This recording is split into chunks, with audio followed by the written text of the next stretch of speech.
Today, we're going to be doing a final 53-man roster prediction for the Arizona Cardinals heading into the 2025 season. After week 2 of the Arizona Cardinals preseason game, the absolutely embarrassment of a game, now we move forward on over to, we got 1 week left of the preseason and 1 week left to trim this roster down to the final 53. Let's get started.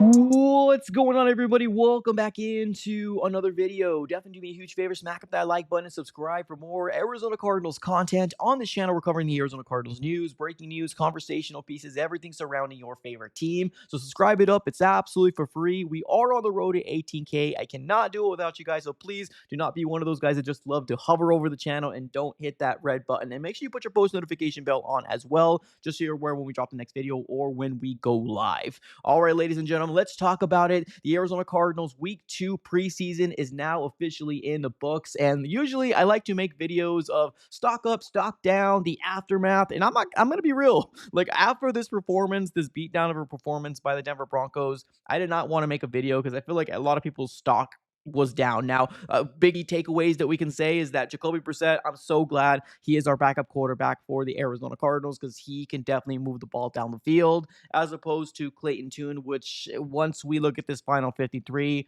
I think it's kind of time to cut ties and not have him on the roster, but we'll be diving into that here soon. I think the Cardinals right now, for the most part, they already know who is probably going to be maybe 49 to 50 players that are going to be moved to the final 53. Now, if you guys did not know, on Tuesday of next week, so it's going to be, 8 days from recording this video, is going to be when the NFL needs to trim down their roster. So we're going to get that answers soon. So that's why we're jumping on this final 53-man roster prediction now, because I think I've kind of already seen enough, right? I went through multiple different training camps. I've been watching a lot of these preseason games, and I think I got it perfected, right? I got it perfected. So week 3, I don't expect any of the starters to be playing. Like, that's usually the trend in the NFL, that starters don't play in week 3 to obviously avoid any big key injuries, right, going into the regular season. And I think the Arizona Cardinals will continue to follow that trend and not have Kyler out there, James Conner, and a lot of these big key assets that we're depending on in 2025.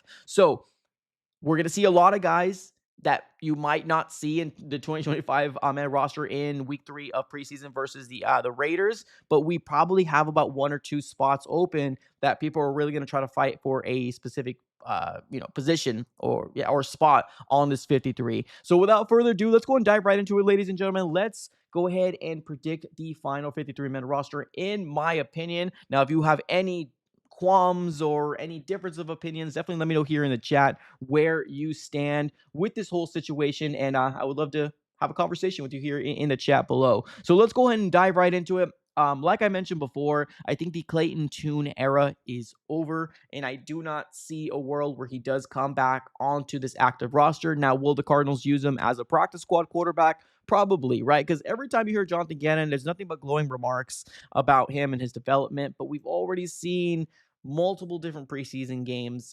We've already seen a regular season game, which wasn't all his fault, but didn't really look out very well. And then week 2 versus the Broncos, a few days back, was abysmal. It was bad. He did not have a good game at all.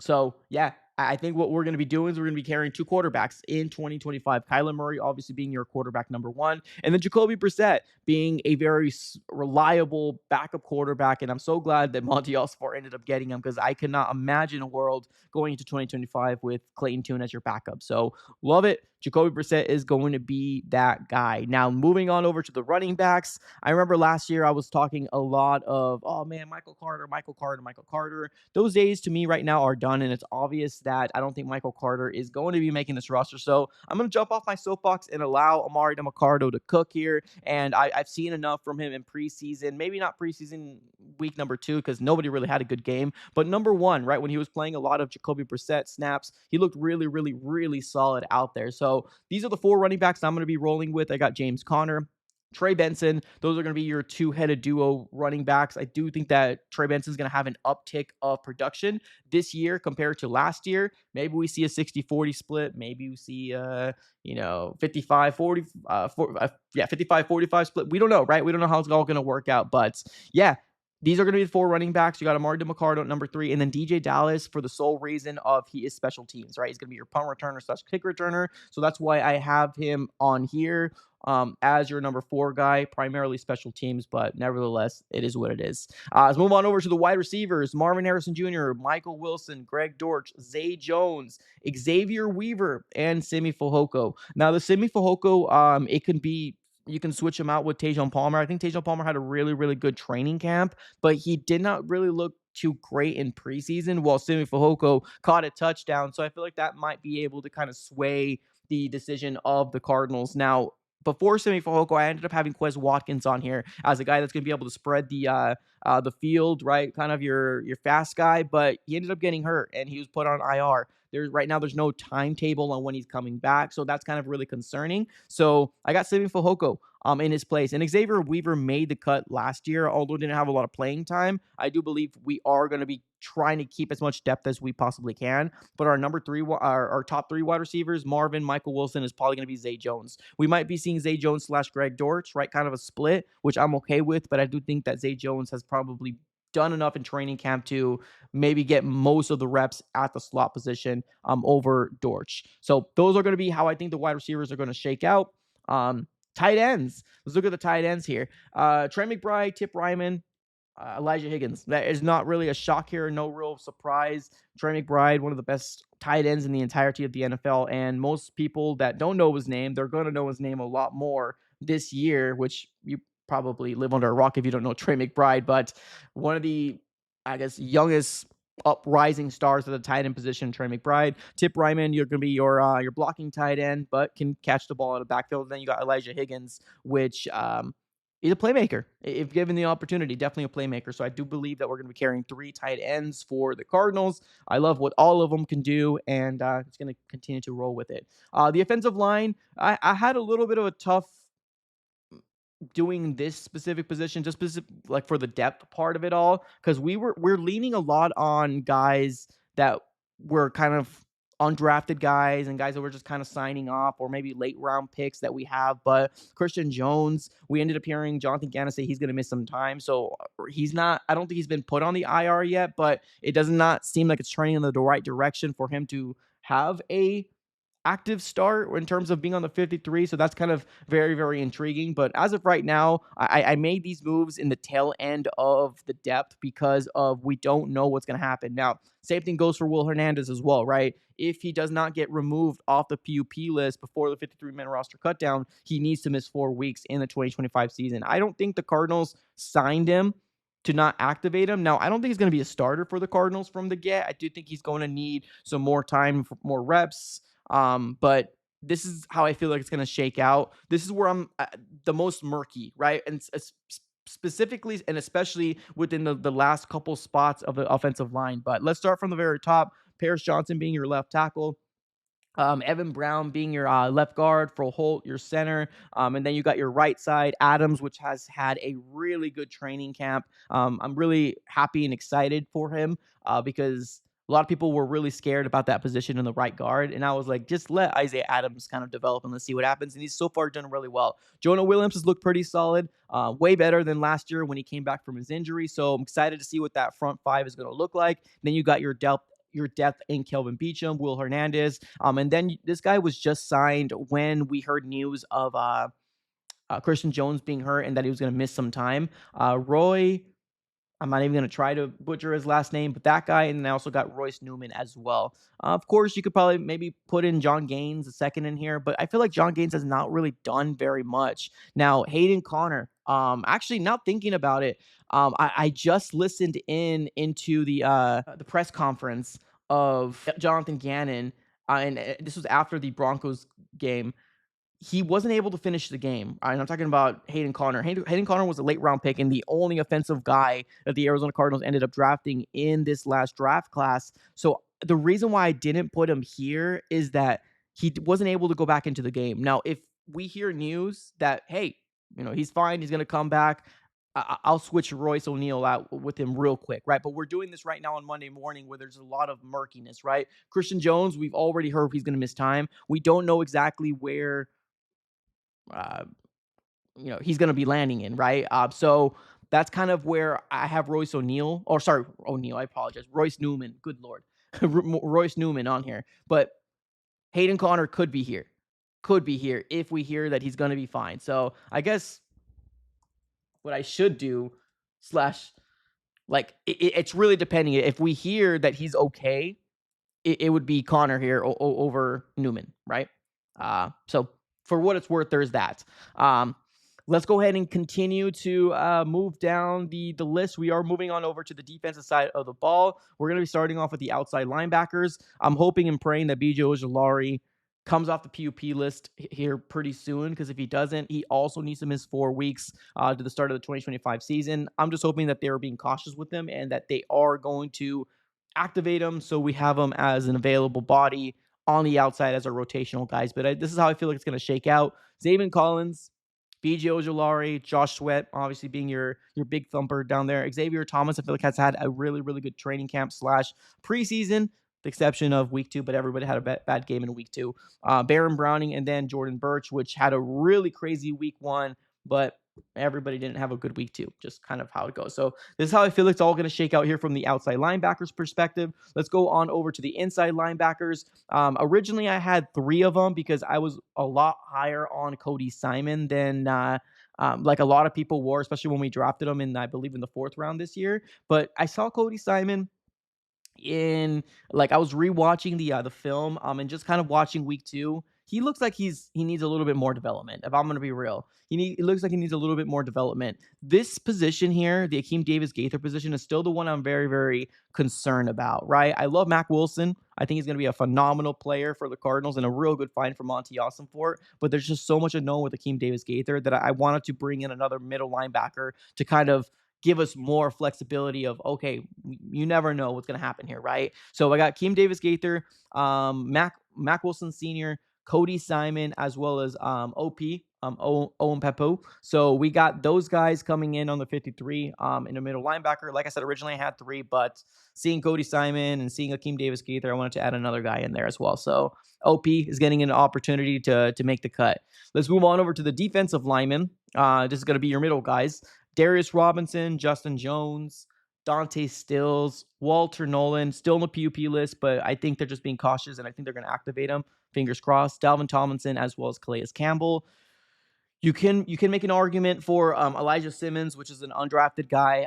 He's probably going to be put on the practice squad. I really haven't seen him shined a lot in preseason. I know he's done some couple things here and there in training camp, but I think more people are kind of just jumping on. We love a potential of him working out, but looking at the depth that we have on the defensive linemen, I would rather bring in a veteran guy like Justin Jones that, if he can stay healthy, is a really good defensive piece. And I'm not saying Elijah Simmons can't be that guy, right? But just I think he needs a little bit more time to develop. So Bilal Nichols, if you haven't noticed, got cut. I don't think he's going to be coming back for the Cardinals. We got to make some room for the younger guys, cheaper guys, and might as well just kind of deal with the dead money this year and kind of don't worry about them next year. So this is how I feel like the defensive lineman is going to shake out, not including edge. Of course, we talked about the edge a little earlier. Now this is the cornerbacks. The cornerbacks, I'm a little worried about. I'm a little worried about. I wasn't worried when we had Starling Thomas the fifth on here, but now with the injury of Starling Thomas the fifth and Sean Murphy Bunting, and then Jalen Jones, I think it was our veteran guy, but I think he kind of cramped up. But per Jonathan Yan, he went back in there. We're rolling with a lot of potential, but a lot of, what's the word I'm trying to use it to not like, unseasoned, unproven potential talent. I guess that's the best way to describe it, right? The only one that I'm very, very, very confident in saying, yes, you got this, is Garrett Williams. I'm going to be real. Garrett Williams is probably going to be our best cornerback on this depth that we have right now. And I don't think there's even a debate, right? We got Max Melton going into his year 2, which actually, I'm going to be real. We've seen some flashes. I'm not going to say he's bad. He's looked pretty solid, right? So I'm excited to see what he's going to be in year 2, especially with that defensive line that we have now. Complete big upgrade since last year. So Max Melton, Garrett Williams, and then Will Johnson, which is your rookie, going to be your starting 3, right? Darren Hall has absolutely shown up back-to-back training camps, back-to-back years. Did not make the roster last year, but I do believe he is going to be a big focal point for the Cardinals, especially with a lot of guys that we ended up, kind of losing. So, Darren Hall, I think for the entirety of the year, he's going to be a guy, unless the Cardinals make some sort of move, I think he's going to be on this roster. Elijah Jones, a third-round pick. He's one of those guys that's probably going to fall very, very low on this depth chart. What's going to probably save him is being the fact that he was a third rounder. But I'm going to be real. Like, if it's not Elijah Jones, then it's probably going to be Keitrell Clark. Like, something similar to what we did with the offensive line up there, right? Elijah Jones and Keitrell Clark can be either or. So I think the guys that you don't see a slash, that's really the only unknown that I have. Elijah Jones, which what could probably save him, is the fact that he's a third-round pick, right? And he was on IR all last year, but we've seen him in training camp. We've seen him in preseason.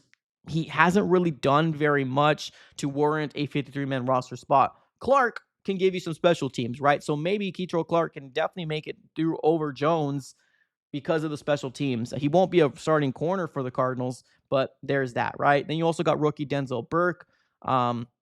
So this is how I feel like it's going to shake out. Elijah Jones, Keitrell Clark, pick your poison. Either of the two guys. Safeties, Budda Baker, Jalen Thompson, Dadrian Taylor Demerson, and Keaton Crawford. Keaton Crawford can give you some special team play as well, and he made a real phenomenal interception in preseason week number 1. So I feel like that's going to be enough to kind of squeak them by. Jalen Thompson and Budda Baker being your starting safeties back there, but injuries can happen, right? So I would love to kind of have those guys not on our practice squad. Somebody can pick them off, keep them on the 53. They're really good players, and we'll kind of go from there. Chad Ryland being your kicker. Blake Gillikin has had a really good preseason. You're being your punter, and then Aaron Brewer being your long snapper. So this is going to be the way I shakes out. Like I said, I really have 2 kind of unknown positions, one of them being on the O-line, this one right here, and then the cornerback position as well, and that's going to be your Keitrell Clark or Elijah Jones, right? That's where it's all going to shake out. But ladies and gentlemen, is there anything here that you are saying that you're like, nah, I would rather do this over this, right? Let me know in the comments. I'm very, very curious to kind of figure out what your guys' overall opinions are. My big takeaway from week 2 is I hope everybody can stay healthy. I'm going to be real. Like, seeing our number 2/3s, mainly 3s and 4s, getting outworked by the Denver Broncos, it's kind of concerning. It really is. But at the end of the day, it's not going to really affect the Cardinals going into the regular season, other than the fact of if big injuries happen and we need to kind of use these guys to fill in holes. I just hope everybody can stay healthy for the sake of, I do not want to watch Clayton Tune. I do not want to watch any of these other guys that we ended up seeing on the field for the majority of the snaps in 2025. So, all right, ladies and gentlemen, appreciate y'all for tuning in as always. Have a great rest of your day, and go Cardinals.